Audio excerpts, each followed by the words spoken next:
একজন মাঠে মাঠে ঘুরছে, আর এক পাগল এসে জিজ্ঞেস করছে, ঘুরছো কেন? কয়, ঘুরবো না, আগামীকাল কোরবানির দিন, গরু তালাশ করতেছি, গরু পাচ্ছি না, বাজারে টাজারে ঘুরলাম, আবার আর এক বাজারে যাচ্ছি। আরে বাজারে বাজারে গরু কেন? মাঠে কত গরু আছে, একটা ধরে জবাই দিলেই তো হয়। লোকটি বলছে, দেখো পরের গরু জবাই দিলে তা তো গোনা হবে। কয়, না, তুমি অঙ্ক বোঝো না। গরু জারি হোক, কোরবানির দিনে গরু জবাও যদি করো তাহলে সওয়াব তো একটা হবে। কোরবানি উপলক্ষে জবাও করছে, একটা সওয়াব পাবা না? তো কোরবানির জন্য একটা সওয়াব হবে, আর চুরির জন্য অবশ্যই একটা পাপ হবে। কোরবানি যখন দিবা তো কোরবানির সওয়াব আর চুরির পাপ ভগ্নাংশের মতো কাটাকাটি হয়ে যাবে, গোশত খাবা ফাও। তো মানুষের অবস্থা তো তাই হয়েছে। মানুষের অবস্থা হয়েছে, শবে বরাতে সারা রাত জাগবো, কান্দাকাটি করবো, ফাও ফাও গুনাহ মাফ হয়ে যাবে, আর গোশত রুটি তো আসি, যদ্দূর পারলাম খাইলাম। পরের দিন টু ফুর্তি, নো চিন্তা। নাউযুবিল্লাহি মিন যালিক। এই কান্দারও দাম নাই, আর এই ধরনের রাত জাগারও দাম নাই, এই ধরনের ইবাদত করেও দাম নাই। ইবাদতটা হচ্ছে জীবনের সব ক্ষেত্রে ইবাদত করতে হবে। ইবাদত সম্পর্কে মিস ইন্টারপ্রিটেশন যেটা এসেছে, ভুল অর্থ যেটা এসেছে, সেই ভুল অর্থের কারণে মানুষ শুধু মনে করে নামাজ রোজা হজ যাকাতই শুধু ইবাদত না। ইবাদত হচ্ছে জীবনের সকল ক্ষেত্রে গোলামিটা হতে হবে আল্লাহ পাকের সব জায়গায়। পার্লামেন্টে গোলামি হবে কার? কোর্ট কাছারিতে কার? অফিস আদালতে কার? স্কুলে কলেজে কার? খেতে খামারে কার? রান্নাঘরে, নিজের ঘরে, পরিবারে, সব জায়গায় আনুগত্য কার? কেবলমাত্র আল্লাহ সুবহানাহু ওয়া তাআলার হুকুম অনুযায়ী জীবন পালন করার নামই হচ্ছে ইবাদত। এই ইবাদত, নামাজ পড়ার নাম ইবাদত, নামাজ না পড়ার নামও ইবাদত। রোজা রাখার নামও ইবাদত, রোজা না রাখাও ইবাদত। এখন আপনারা বলতে পারেন, যেটা ঠিক কি আশ্চর্য কথা শুনাইলেন, নামাজ পড়া তো ইবাদত, নামাজ না পড়া আবার কোন দেশে ইবাদত? রোজা রাখা তো ইবাদত, রোজা না রাখা কোন দেশে ইবাদত? মূল কথা হচ্ছে 5 ওয়াক্ত নামাজ সময় মতো পড়বেন, তা তো আপনার ইবাদত হবে। কিন্তু সূর্য উদয়ের সময়, সূর্য ঠিক মাথার উপরে থাকার সময়, সূর্য ঠিক অস্তগামী হওয়ার সময় নামাজ পড়া জায়েজ নাই, সেজদা করা জায়েজ নাই, হারাম করা হয়েছে। সুতরাং এই 3 সময় নামাজ না পড়াটাই ইবাদত। সারা বছর রোজা রাখবেন, ইবাদত হবে, কিন্তু 2 ঈদের 5 দিন রোজা রাখা হারাম করা হয়েছে, ওই 5 দিন রোজা না রাখাটাই, তার অর্থ হলো জীবনের সমস্ত কাজটাই হলো ইবাদত হবে, যদি মুসলমান আল্লাহর হুকুম মাফিক তার জীবনকে পরিচালনা করে। আপনার চোখের চাহনিটাও তো ইবাদত হবে। সুবহানাল্লাহ। এই চোখ দিয়ে গুনাহ কামাই করা যাবে, আবার এই চোখ দিয়ে সওয়াব কামাই করা যাবে। যদি কোনো সন্তান তার মা বাপের দিকে ভক্তির নজরে, মহব্বতের নজরে যদি তাকায়, নবীজি বলেছেন একটা কবুল নফল হজের সওয়াব আমলনামায় লেখা যাবে। সাহাবীরা প্রশ্ন করেছেন, যদি কেউ 100 বার তাকায় তো কি হবে? নবীজি বলেছেন, আল্লাহ রাব্বুল আলামিনের নিয়ামতের ভান্ডার অফুরন্ত নিয়ামতের, সেখানে কোনো অভাব নাই।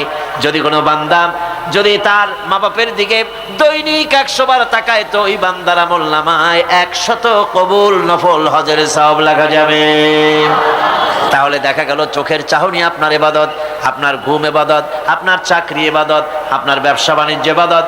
তার মানে হলো আল্লাহর গোলামি, আল্লাহর হুকুম অনুযায়ী কাজ করার নামই হচ্ছে ইবাদত। ইয়াকা নাবুদু ওয়া ইয়াকা নাস্তাঈন। পড়েন সবাই, ইয়াকা নাবুদু ওয়া ইয়াকা নাস্তাঈন।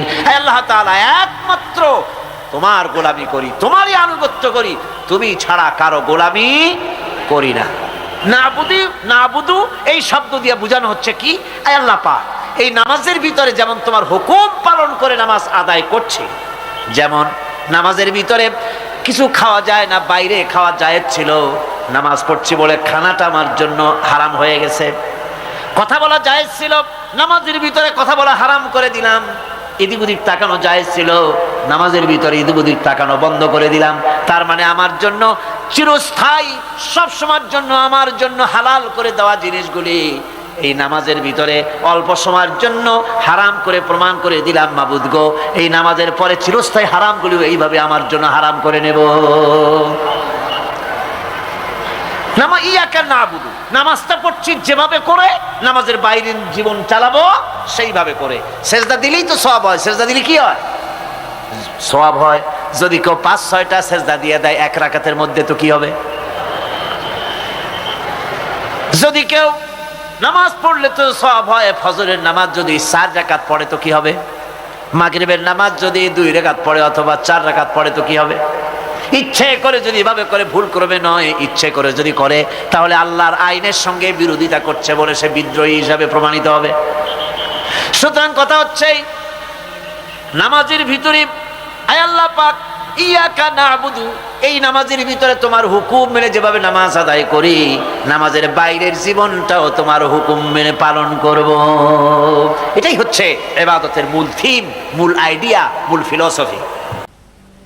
আমার বন্ধুগণ, এবার আল্লাহ রাব্বুল আলামিন বলছেন, যদি আমার সঙ্গে দেখা করতে চাও, আল্লাহর সঙ্গে যদি কোনো বান্দা দেখা করতে চায়, আমরা আল্লাহরে দেখতে চাই কিনা, চাই কিনা আল্লাহকে দেখতে? আল্লাহ পাক বলছেন, আমারে যদি দেখতে চাও, ফামান কানা ইয়ারজু লিকা রাব্বিহি ফালইআমাল আমালান সালিহান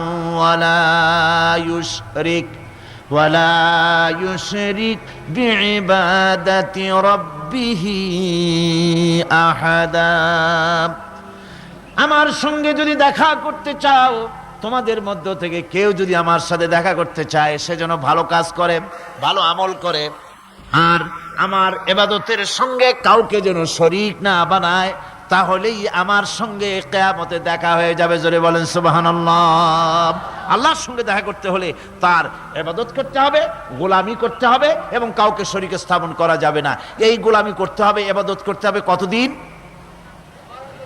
আল্লাহ রাব্বুল আলামিন বলছেন, ওয়া'বুদ রাব্বাকা হাত্তা ইয়াতিয়াকাল ইয়াকিন। ইবাদত করো, গোলামি করো, যতক্ষণ পর্যন্ত নিশ্চিত সেই সময়টি এসে না যায়, তার মানে মৃত্যু পর্যন্ত আমার গোলামি করতে থাকো। মৃত্যু পর্যন্ত গোলামি হবে কার? আল্লাহ সুবহানাহু ওয়া তাআলা। সেই আল্লাহ পাকের গোলামি জীবনের সকল ক্ষেত্রে করতে হবে, মৃত্যু পর্যন্ত সব ক্ষেত্রে গোলামি হবে আল্লাহর।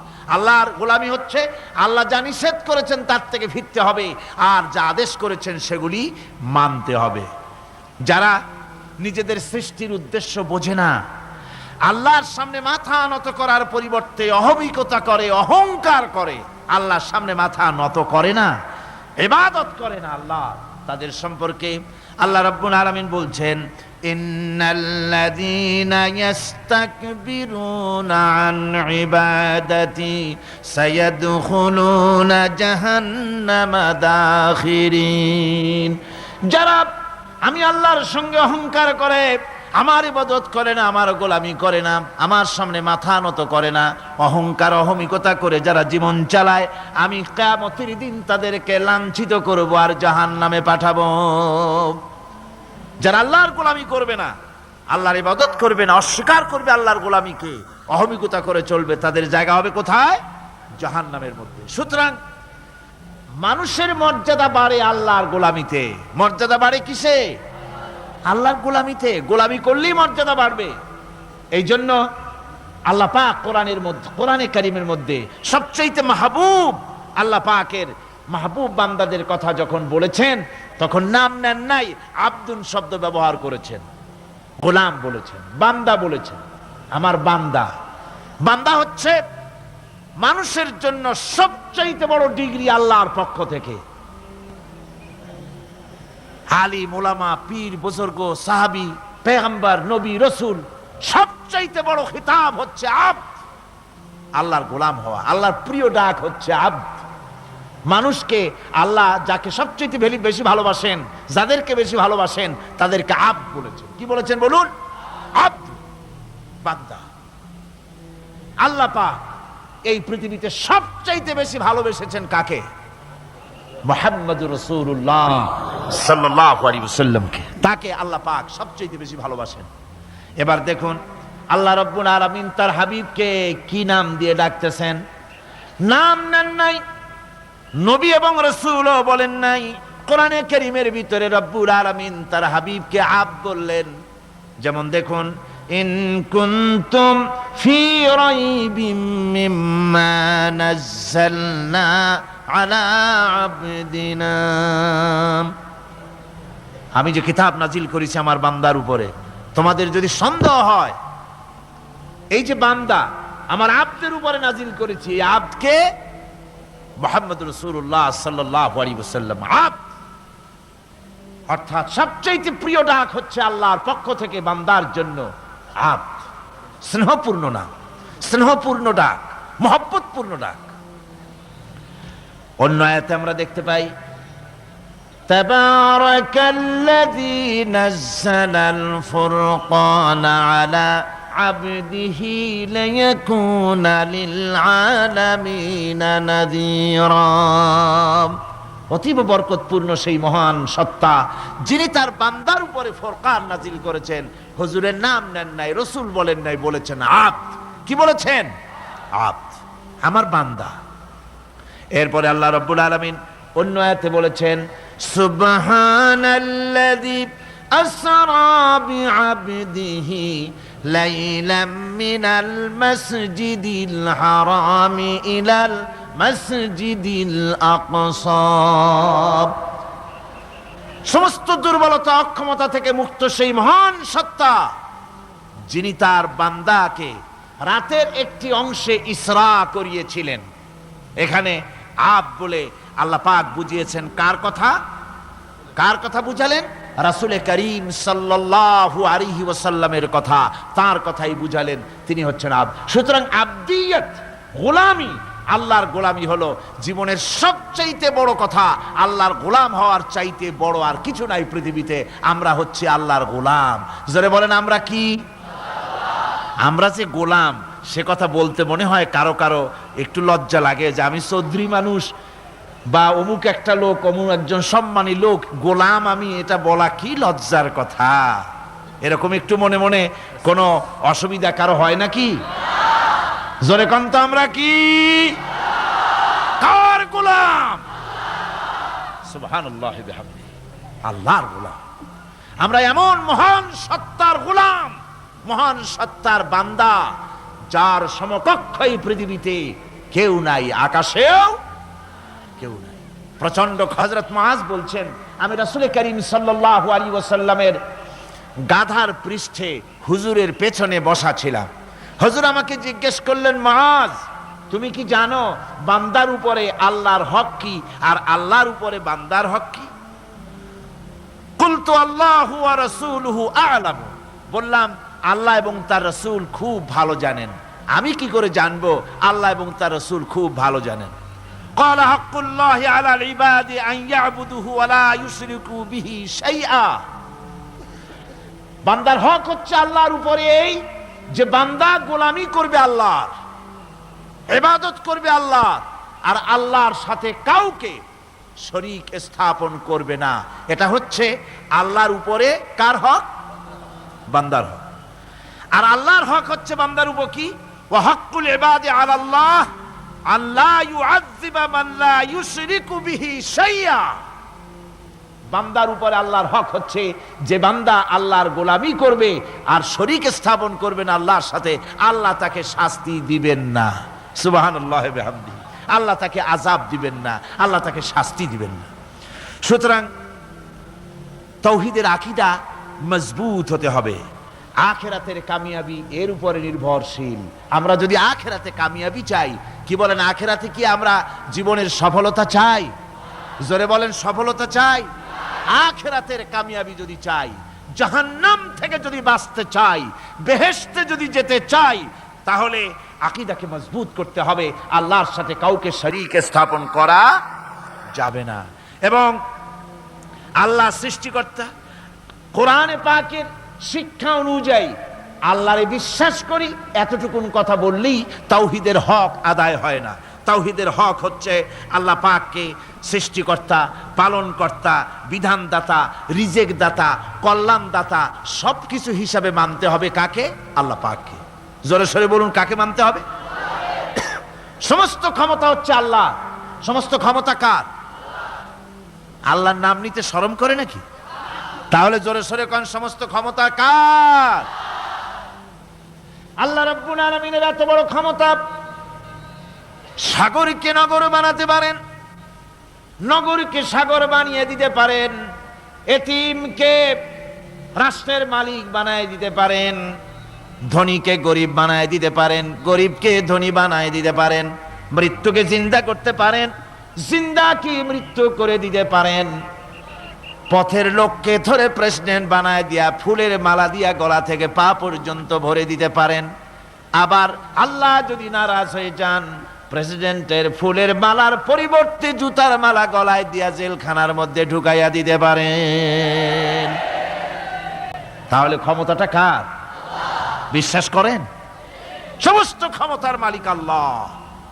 কোরআন আমাদেরকে শুধুমাত্র মাথা ঝুলে ঝুলে তেলাওয়াত এটা শিখায় না। কোরআন তেলাওয়াত করতে হবে, বুঝতে হবে, আমল করতে হবে। কোরআন শিখাচ্ছে। কে শিখাচ্ছে? কোরআন। তার মানে কে? আল্লাহ। কে শিখাচ্ছেন? আল্লাহ সুবহানাহু ওয়া তাআলা শিখাচ্ছেন। বান্দা শোনো ভালো করে, ওয়াইয়ামসাসকাল্লাহু বিদুররিন ফালা কাশিফা লাহু ইল্লা হুয়া। আল্লাহ যদি তোমার কোনো ক্ষতি সাধন করতে চান, তাহলে সেই ক্ষতি থেকে তোমাকে কেউ রক্ষা করতে পারবে না। এটা হবে ঈমান। এটা কি? এই ঈমান যদি মনের মধ্যে আসে, আপনি বিরাট শক্তিশালী বিপ্লবী শক্তিতে পরিণত হয়ে যাবেন।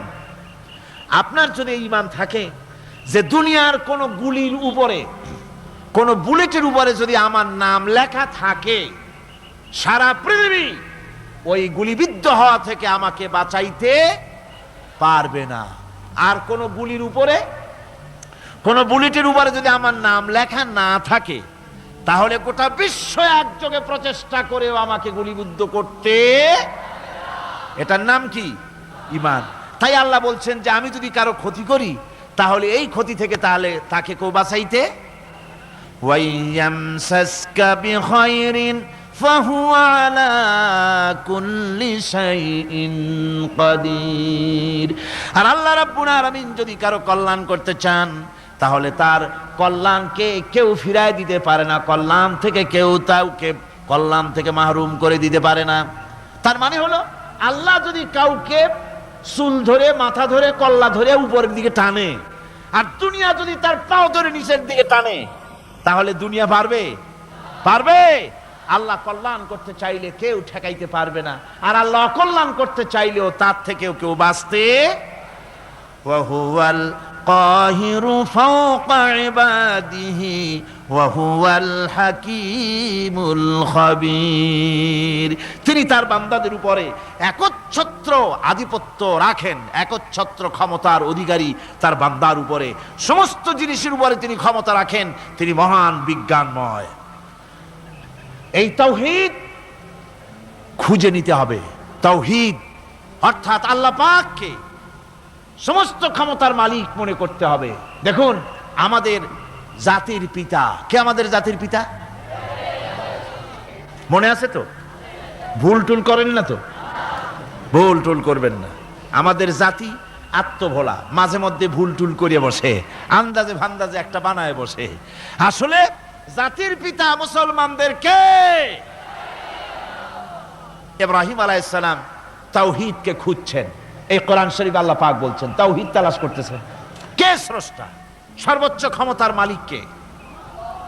হযরত ইব্রাহিম আলাইহিস সালাম তার এই তাওহীদ খোঁজার, তাওহীদ অন্বেষণ কাহিনীটাকে রব্বুল আলামিন কোরআনে কারীমের ভিতরে জায়গা দিয়ে দিলেন দুনিয়ার মানুষকে বোঝাবার জন্য, শোনাবার জন্য। ফালাম্মা জান্না আলাইহিল লাইলু রাআ কাওকাবান ক্বালা হাযা রাব্বী। তিনি রব সন্ধান করছেন, কে আমার স্রষ্টা? সর্বোচ্চ ক্ষমতার মালিককে, আইনদাতাকে, বিধানদাতাকে, স্রষ্টাকে, কে তিনি? তাকে খুঁজছেন। মনের ভিতরে চিন্তা, মস্তিষ্কে চিন্তা।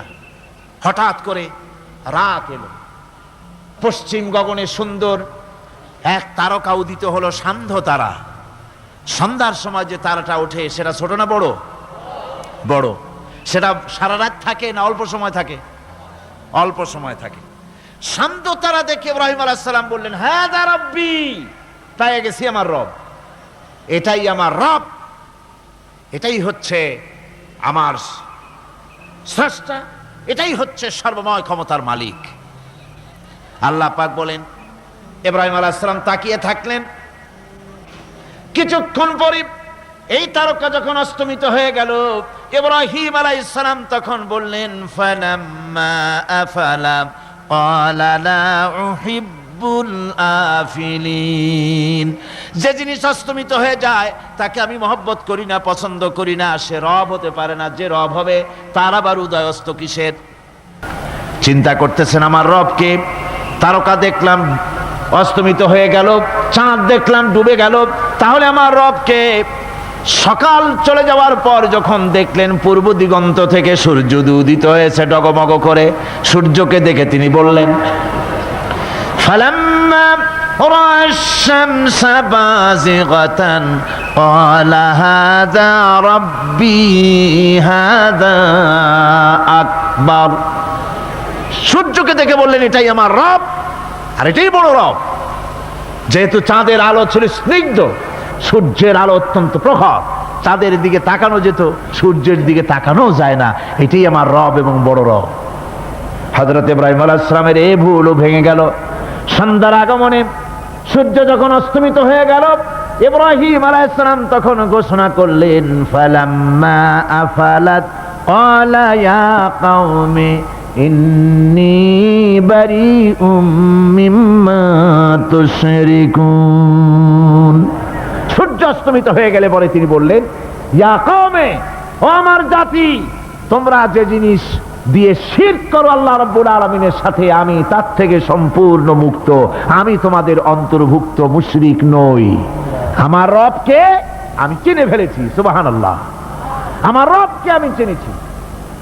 ইব্রাহিম আলাইহিস সালাম ঘোষণা করলেন, ইন্নী ওয়াজ্জাহতু ওয়াজহিয়া লিল্লাযী ফাতারাস সামাওয়াতি ওয়াল আরদা হানিফা। জানেন আপনারা এটা? পড়েন, ইন্নী ওয়াজ্জাহতু ওয়াজহিয়া লিল্লাযী ফাতারাস সামাওয়াতি ওয়াল আরদা হানিফা ওয়া মা আনা মিনাল মুশরিকিন। নিশ্চয়ই আমার এই মুখমণ্ডলকে ফিরাই দিলাম, দুনিয়ার সব দিক থেকে মুখ ফিরাইয়া আমার এই মুখ ফিরালাম সেদিকে, সেই স্রষ্টার দিকে যিনি আকাশ, জমিন, চন্দ্র, সূর্য, গ্রহ, নক্ষত্র, সৌররাজি, মানব মণ্ডলী সব কিছুকে যিনি সৃষ্টি করেছেন, আমি তার দিকে আমার মুখকে ফিরিয়ে দিলাম। তিনি ছাড়া কোনো রব নাই, প্রভু নাই, আর আমি মুশরিকদের অন্তর্ভুক্ত নহি। হযরত ইব্রাহিম আলাইহিস সালাম তাওহীদকে বুঝে ফেললেন, আল্লাহকে চিনে ফেললেন। আমার বন্ধুগণ, আজ মুসলমান হয়ে আমরা আল্লাহকে চিনতে পারি নাই, আল্লাহর ওয়াহদানিয়তকে আমরা বুঝতে পারি নাই। একদিকে আমরা মুসলমানও, আর একদিকে আমরা মূর্তিও গড়ি, আবার মূর্তির পূজাও আমার মুসলমানেরা করে থাকে। জোরে কন নাউযুবিল্লাহ। মূর্তির সাথে, মূর্তি তৈরি করার সংস্কৃতির সাথে মুসলমানদের কোনো সম্পর্ক থাকতে পারে না। জোরে বলেন, পারে? পারে না। বিশ্ববিদ্যালয়ের অঙ্গনে, রাস্তার মোড়ে মোড়ে চেতনার নাম করে মূর্তি যারা বানাচ্ছেন গায়ের জোরে, আল্লাহর কসম, আল্লাহর দরবারে উঠতে হবে একদিন, সেদিন মজা টের পাবে। কারে বলে চেতনা? মূল চেতনা তো সেদিন জাগ্রত হবে।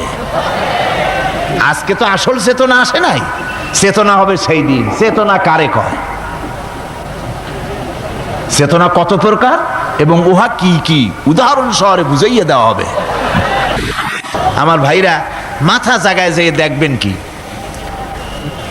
শুধু মাথাই দেখবেন, আপনারও একটা মাথা, দেখবেনও মাথা। আল্লাহ পাক তো গোটা ময়দান ভরে দিয়েছেন, আলহামদুলিল্লাহ। আমি প্রথম দিন বলেছিলাম, কোরআনের মাহফিলের চাইতে শ্রেষ্ঠ মাহফিল আল্লাহর আকাশের নিচে জমিনের উপরে আর নাই। হাদিস শরীফের ভিতরে এসেছে, এই মাহফিলে যখন আপনি আসতেছিলেন, হাজার হাজার ফেরেশতা আপনার পেছনে পেছনে এসেছে, আপনার আমল নামায় নেকি লিখেছে। রাসূলুল্লাহ বলছেন, বান্দারা যখন কোরআন শোনার জন্য, আল্লাহর জিকিরের জন্য, কোরআনের জন্য যখন বসে যায়, আল্লাহর রহমতের ফেরেশতারা মাহফিলের চতুর্দিকে তারা ঘিরে দাঁড়িয়ে যায় আকাশ পর্যন্ত। এই মাহফিল ঘেরাও হয়ে আছে ফেরেশতা দিয়া। কি দিয়া? কার কথা? আল্লাহ রাসূলের কথা। ফেরেশতা দিয়ে গোটা মাহফিল ঘেরাও হয়ে আছে, আকাশ পর্যন্ত তারা দাঁড়িয়ে আছে। ফেরেশতারা বলতে থাকে, রব্বুল আলামিন, তোমার বান্দারা যতক্ষণ রাস্তায় ছিল ততক্ষণ নেকি লেগেছি, এখন মাহফিলে বসে গেছে, এখন কি করি? আল্লাহ পাক বলেন, আমার ফেরেশতারা, আমার বান্দারা যতক্ষণ মাহফিলে বসে থাকবে ওদের প্রত্যেক শ্বাস এবং প্রশ্বাসের বিনিময় 10-10 করে নেকি লিখতে থাকো। প্রত্যেকটি শ্বাস প্রশ্বাসের বিনিময় নেকি লেখা হচ্ছে। সুবহানাল্লাহ। আপনারা পাড়ায় জান্নাতে বসে আছেন, মাজালিসুল ইলম হিয়া রাউদাতুম মিন রিয়াদিল জান্নাহ, এটা জান্নাতের টুকরায় আপনারা বসে আছেন। জোরে কোন সুবহানাল্লাহ। শান্তি হয়ে গেছে পৃথিবীর মানুষের কাছে। সোনার হরিণ, সোনার হরিণ আছে নাকি? নাই। সোনার হরিণ যেমন ঘোড়ার ডিম, ঘোড়ার ডিম বোঝেন তো, নামে আছে কাজে নাই। সোনার হরিণ ওই রকম শান্তি আজকে পৃথিবীর মানুষের কাছে সোনার হরিণ। আমার বন্ধুগণ, সুতরাং আজকে 3টা কথায় পৃথিবীর শান্তি ফিরে আসতে পারে। কয়টা কথা? মাত্র 3টি কথায় এই উত্তপ্ত পৃথিবী, অশান্ত পৃথিবী, পৃথিবীর এই অশান্তিময় প্রজ্বলিত পৃথিবী, মানুষেরা যেখানে জ্বলছে আর জ্বলছে, সেই পৃথিবীতে শান্তি আসতে পারে মাত্র 3টি কথায়। আল্লাহ নাবুদা ইল্লাল্লাহ, আল্লাহ ছাড়া কারো গোলামি করব না, আর আল্লাহর সাথে কাউকে শরীক স্থাপন করব না, আল্লাহ ছাড়া কারো প্রভুত্ব মানব না। 3টা কথায় পৃথিবীতে আবার শান্তি ফিরে আসতে পারে। সুতরাং আমি তাওহীদের কথা আপনাদের বলতেছিলাম। কিসের কথা বলতেছি? তাওহীদ। তাওহীদ প্রতিষ্ঠিত হলে কেউ কারো উপরে প্রভুত্ব করতে পারবে না। হে নবী, আপনি বলে দেন আল্লাহ এক এবং একক, তিনি নিরঙ্কুশ, তার কোনো সন্তানই কাউকে জন্ম দেন নাই, তাকেও কেউ জন্ম দেয়নি। আকাশ এবং জমিনে তার সমকক্ষ কেউ নাই। তিনি কারো মুখাপেক্ষী নন, তিনি কাউকে জন্ম দেন নাই, তাকেও কেউ জন্ম দেয়নি। আকাশ আর জমিনে তার সমকক্ষ কেউ নাই। সুতরাং ওই আল্লাহ সুবহানাহু ওয়া তাআলা, তাকে মানতে হবে, তার কথাই শুনতে হবে, তার গোলামি করতে হবে। তাহলেই শান্তি আসবে, আল্লাহর মেহেরবানি আসবে জীবনের সকল ক্ষেত্রে।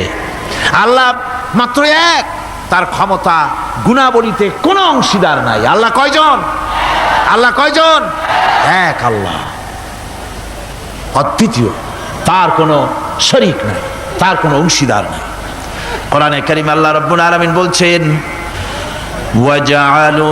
وَجَعَلُوا لِلَّهِ شُرَكَاءَ الْجِنَّ وَخَلَقَهُمْ وَخَرَقُوا لَهُ بَنِينَ وَبَنَاتٍ بِغَيْرِ عِلْمٍ।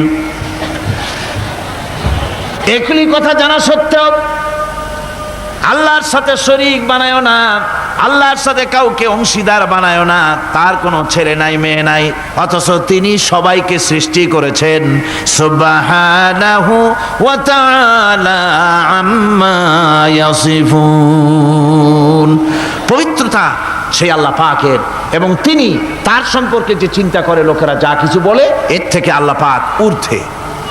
আল্লাহ সন্তান স্থাপন করে তারা বলে যে আল্লাহর ছেলে আছে। নাউযুবিল্লাহ। কোরআন শরীফে আল্লাহ পাক বলেছেন খ্রিস্টানের আল্লাহর ছেলে বানাইছে।